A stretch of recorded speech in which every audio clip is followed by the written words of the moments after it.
Este es el primer centro de investigación forense del país. Como pudieron ver en la presentación, antes existía lo que todos conocíamos como el laboratorio de la PNC. Pero como ustedes pudieron ver también, y eso que no entramos en detalles en lo que había antes, básicamente era algo muy limitado, similar a lo que hay en el tercer mundo. Una pequeña casa con algunas cosas, pero las investigaciones no llegan a mucho porque hace falta el equipo tecnológico, hacen falta las instalaciones, hacen falta las áreas adecuadas, los laboratorios con el equipo necesario, con la temperatura necesaria, el personal con la capacitación necesaria y la capacitación continua, y esa capacitación que se puede tener en lugares como este. Y la verdad es que, pues, muchos de ustedes que podrán, o los que nos ven, si ustedes recuerdan algún asalto o alguna vez que se metieron a una vivienda a robar y de repente los asaltantes o los ladrones dejaron las huellas digitales o dejan una hebra de cabello o dejan algo que pudiera servir para ubicar quiénes son, pero lastimosamente por falta de equipo, por falta de las bases de datos criminalísticas, por la falta de bases de datos de ADN, de huellas digitales, etcétera, pues muy poco se puede hacer con esa tan valiosa prueba. Este edificio, ustedes, la prensa lo recordará, junto con Howard Buffett, este servidor puso la primera pala de tierra. Es decir, él puso una y yo puse la otra. Pusimos las dos primeras paladas de tierra cuando esto solo era un terreno, básicamente nivelado nada más, para poder con el pozo donde pusimos las dos paladas de tierra, de cemento. No había nada de esto. Pero en tiempo récord, la infraestructura está terminada y ahora pues falta el equipamiento y empezar con la labor de la nueva división de la PNC. Esta es una donación que personalmente le hablamos varias veces con un filántropo que ha ayudado mucho a nuestro país. Yo lo conozco desde que nos colaboró con el Parque Cuscatlán en la Alcaldía de San Salvador y luego en la Presidencia de la República nos colaboró con $25 millones para tener este edificio aquí. Es una inversión total que va a rondar los $35 millones. Actualmente ya se van invirtiendo 27 millones. La inversión total será de 35, de los cuales 25 han sido donados por la Fundación Howard Buffett. Luego, también hemos tenido el apoyo por parte del equipamiento, gracias al gobierno de los Estados Unidos. Este equipo va a tener, bueno, el funcionamiento obviamente corre por nuestra cuenta. Es un proyecto innovador en toda la región. No van a encontrar algo similar en los países de la región. Probablemente sí lo encuentren en Sudamérica o en México, es decir, habrán otros laboratorios similares en Latinoamérica, pero en la región centroamericana no van a encontrar algo así. Este es un proyecto innovador, va a contar con sistema automatizado de identificación de huellas dactilares. Es decir, lo que les contaba antes, llega la policía, levanta las huellas, trae las huellas, las introduce al sistema y automáticamente va a buscar en su base de datos y va a decir, estas huellas digitales pertenecen a tal persona. Va a tener microscopios de comparación balística, va a tener un sistema de identificación balística, ok, este casquillo o esta bala que extrajimos de la víctima o este casquillo que encontramos en el suelo, viene de tal bala, viene de tal arma y tal arma está a nombre de tal persona. Ah, pero no quiere decir que el arma que está a nombre de tal persona es el que cometió el homicidio. No, pero eso nos da una pista para ir donde él y decir, no, yo vendí esa arma el año pasado. ¿A quién se la vendió? Se la vendió a tal persona y luego ahí sigue la investigación. Pero sin estas herramientas de ciencia forense sería imposible. Pues esta va a contar con el sistema automatizado de identificación de huellas dactilares, con microscopios de comparación balística, con el sistema de investigación balística, con microscopio electrónico de barrido y por primera vez, lo que les comenté al principio, estamos incorporando el sistema de análisis de ADN y acústica forense para resolver crímenes. A partir de hoy, la PNC tiene una base de ADN que le va a ayudar a combatir la delincuencia. Es otro juego totalmente. Por eso, cuando nosotros lanzamos la fase 3, el plan control territorial lo lanzamos en fases. La fase 1 fue la fase de despliegue.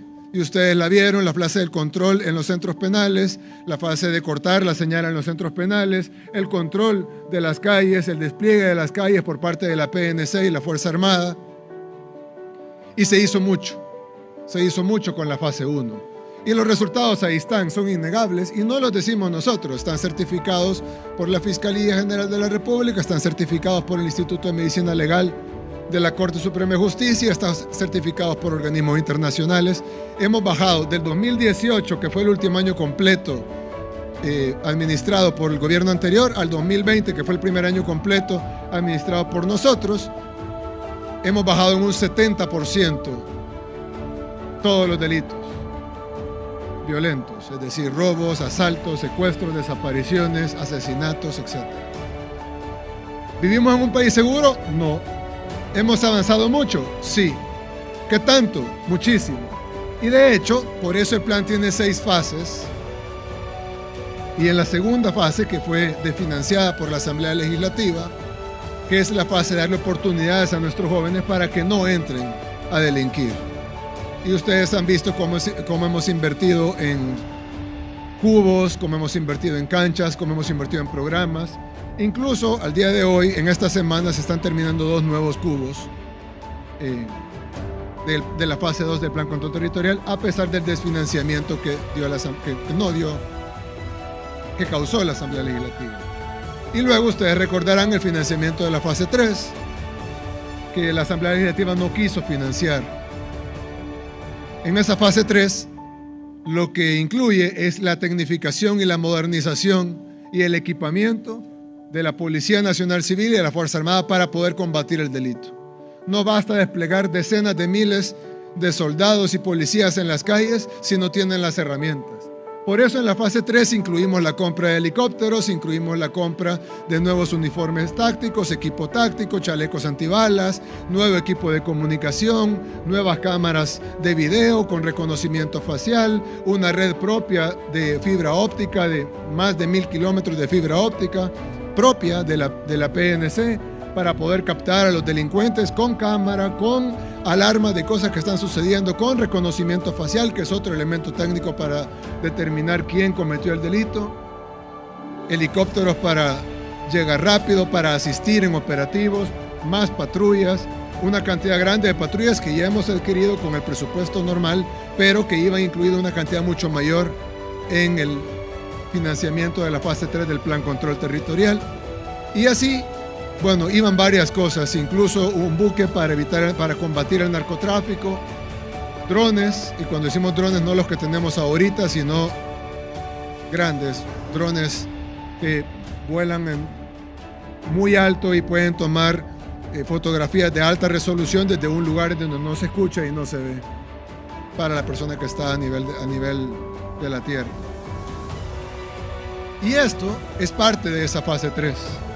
Por eso creo que es importante que, si bien veamos los avances que hemos tenido acá, esto es gracias a que tuvimos donaciones. ¿Por qué esto sí se pudo hacer y no se pudo hacer las otras partes de la fase 3? Fácil, porque un filántropo como Howard Buffett nos da $25 millones y porque el gobierno de los Estados Unidos nos da el equipamiento necesario para el sistema balístico, el sistema ADN, etc. Pero ¿y qué pasa con el resto? Obviamente esto no es suficiente. Necesitamos el equipo de comunicación, necesitamos los visores nocturnos, necesitamos los visores infrarrojos, necesitamos los drones especiales, necesitamos los helicópteros, los chalecos antibalas, necesitamos las nuevas bases, las nuevas cámaras con reconocimiento facial, los kilómetros de fibra óptica, etcétera, etcétera, etcétera.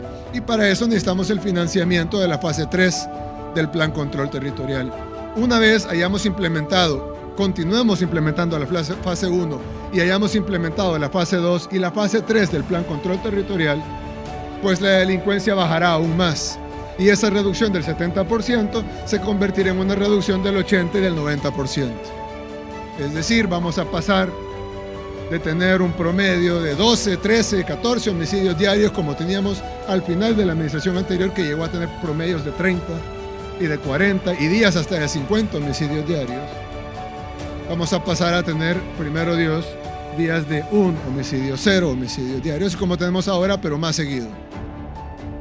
Con la implementación de estas dos nuevas fases que se debieron haber implementado hace un año, pero no se implementaron por el bloqueo de la Asamblea Legislativa, pero que ahora con la nueva Asamblea pues vamos a poder desbloquear los fondos de la fase 2 y la fase 3, y eso nos va a permitir reducir la delincuencia muchísimo más. Y con la fase 1 se redujo el 70%, imagínense lo que podremos hacer con la fase 2 y 3. Y una muestra clara de la fase 3 es esto que están viendo acá. Financiado por nuestros amigos, por nuestros aliados, por los Estados Unidos. Pero ¿por qué nosotros no queremos financiar nuestra propia seguridad? La seguridad de nuestra familia, de nuestros niños, de nuestros jóvenes. ¿Por qué tiene que venir otro país a financiarnos nuestra seguridad? Es decir, qué bueno, gracias por este donativo, lo vamos a agradecer siempre y vamos a trabajar de la mano para que haya más donaciones. Pero, ¿por qué no luchamos nosotros por nuestra propia seguridad? ¿Por qué no financiamos nosotros nuestra propia seguridad? ¿Por qué gobiernos extranjeros se preocupan por la seguridad de los salvadoreños y la Asamblea Legislativa, formada por salvadoreños, manejando el dinero de los salvadoreños, no se preocupan por la seguridad de los salvadoreños? ¿Tiene sentido eso? ¿Tiene sentido que el gobierno de los Estados Unidos envíe millones de dólares a El Salvador? ¿Tiene sentido que filántropos como Howard Buffett, nacido y crecido en Estados Unidos, que su familia hizo su fortuna en los Estados Unidos, venga e invierta $25 millones solo en este edificio, pero que nuestros diputados no quieran invertir en la seguridad de los salvadoreños? ¿Tiene eso sentido? No, no lo tiene. Pero gracias a Dios eso va a cambiar dentro de poco, y cuando cambie, entonces ya no habrá pretexto para invertir realmente en la seguridad de los salvadoreños y no quedarnos en la fase 1 y un poquito de la fase 2 y ahora un poquito de la fase 3, sino tener la fase 1 al 100%, la fase 2 al 100% y la fase 3 al 100%. Y cuando tengamos esos resultados de reducción histórica, que ya lo tenemos, pero aún más, de todos los delitos, entonces procederemos a las siguientes fases, que aún no están reveladas por obvias razones, es decir, están documentadas, han sido socializadas con los actores que tienen que socializarse, pero evidentemente no pueden socializarse todavía al público, porque se estaría socializando a los delincuentes también. Y pues eso no lo podemos hacer hasta que ya lo tengamos enfrente. Lastimosamente, la fase 2 y la fase 3 se tuvo que dar a conocer por llegar a pedir la aprobación a la Asamblea. Pensamos que le íbamos a tener rápido y ha pasado un año en la que los delincuentes se han preparado para la venida de esta fase 3 y pues ahora vamos a tener que enfrentarlos con la fase 2 y la 3, pero a una delincuencia preparada, que sabe que venimos con esto, que lo sabe desde hace más de un año, porque lo tuvimos que mostrar para que la Asamblea Legislativa la aprobara y no la aprobaron. Solo nos pidieron la información, obviamente, para dárselas a sus aliados, los delincuentes. Y cuando digo aliados de los delincuentes, por favor, nadie se ofenda. Todos sabemos que los diputados han recibido ahí en la Asamblea Legislativa delincuentes. Ahí estaba el ministro de Gobernación, no lo digo yo, está ahí amplia prueba de eso. Y les decían a los delincuentes cuántos salveños podían matar y ellos les subían o le bajaban al muertómetro, como le llamaban, de acuerdo a sus intereses políticos. Eso no lo digo yo, eso ustedes lo saben. También saben que prestaban los polígonos de tiro de la Fuerza Armada para que fueran los pandilleros a practicar cómo disparar en la cabeza y en el corazón a nuestro pueblo. Así que eso sí les gusta, pero financiar la seguridad no. Gracias a Dios ya se van y la nueva asamblea se va a encargar de financiar la fase 2, la fase 3, que ya ustedes la conocen, y pues posteriormente la fase 4, 5 y 6. Y hay una fase 7, pero esa es una fase de emergencia que creo que no va a ser necesaria. Quiero decir que me emociona realmente que nuestros policías van a tener ahora herramientas de investigación de primer mundo. Hace 2 años era impensable que en El Salvador iban a llegar a una escena del crimen y claro, se va a buscar testigos, se va a buscar cámaras, de hecho vamos a poner más cámaras, pero de repente si no hay nada de eso, de repente podemos encontrar un pelo de alguien y decir, este pelo no es de la víctima, lo vamos a llevar al laboratorio forense para ver qué ADN es este. De repente, si una víctima aruña a su victimario y en la uña tiene pedazo de piel, pues se agarra el pedazo de piel y se lleva a ver el ADN y a quién corresponde ese ADN. De repente se encuentran casquillos de bala, como en casi todas las escenas del crimen, y ahora se va a poder saber de dónde viene esa bala, de qué arma viene y a nombre de quién estaba esa arma. O cómo pudo haber sido comercializada ilegalmente, traída por la frontera. Sabemos que han habido grandes traficantes de armas, como el expresidente de Arena, Gustavo López Davidson, por ejemplo. Y entonces, pues muchas de esas armas se pudieran seguir la trazabilidad de esa arma hasta llegar no solo al delincuente, sino a quien le vendió esa arma de una manera ilegal para cometer ilícitos. Con esto vamos a darle una gran herramienta a nuestra Policía Nacional Civil y a que junto a la Fuerza Armada puedan seguir implementando el Plan Control Territorial. Pero debemos recordar que falta mucho para implementar al 100% de la fase 2 y falta mucho para implementar al 100% de la fase 3 y para eso necesitamos voluntad política. No se necesita recursos porque solo el Chaparral cuesta 6 veces más que la fase 3 del Plan Control Territorial y se la robaron. Lo que necesita es, ahora el nuevo presidente de la CEL ha rescatado el proyecto. Pero todo lo que se robaron, pues tratamos de rescatarlo, hemos puesto demandas, conseguimos un embargo de 200 millones a Astaldi y hoy la Sala de lo Constitucional ha protegido a Astaldi y ya no nos dejan que toquemos los 200 millones que se robaron del pueblo salvadoreño. Para los que los defienden. Entonces, cuando tengamos voluntad política y tengamos de verdad personas y diputados que trabajen para el pueblo salvadoreño, vamos a poder financiar el 100% de la fase 2 y la fase 3. Y estos héroes que tenemos aquí no solo van a ir a poner el pecho, sino que van a tener las herramientas, la defensa personal, el armamento, las patrullas, el equipo de comunicación, el equipo de soporte aéreo, el equipo táctico, el equipo forense, el equipo investigativo, todas las herramientas necesarias para combatir de verdad el crimen. Y eso al final va a beneficiar a todos los salvadoreños, porque todos los salvadoreños somos afectados de una u otra manera por el crimen, ya sea afectados directamente, que es lo peor, ya sea uno o un ser querido, pero también somos afectados de otras formas, en una economía que no despega por la inseguridad, en un turismo que nunca despegó por la inseguridad. En fin, uno de los pilares para resolver los grandes problemas de nuestro país es la seguridad. Y fue por eso que desde el día 1 empezamos a trabajar en el Plan Control Territorial. Lo teníamos listo el día 20 de junio, que lo lanzamos, 20 de junio, a los 20 días de haber asumido el gobierno. Y el mismo mes de julio empezamos a ver resultados. Luego agosto tuvimos el mes más seguro desde la guerra civil. Ahora ya no, pues, pero en ese tiempo fue el mes más seguro de la guerra civil. Luego octubre fue el mes más seguro de la guerra civil, le ganó agosto. Luego diciembre le ganó octubre, luego enero le ganó a diciembre.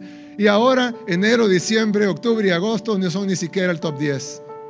Cuando en esos tiempos eran los mejores meses, los primeros meses del Plan Control Territorial. Es más, este enero recién pasado fue más seguro que enero 2020.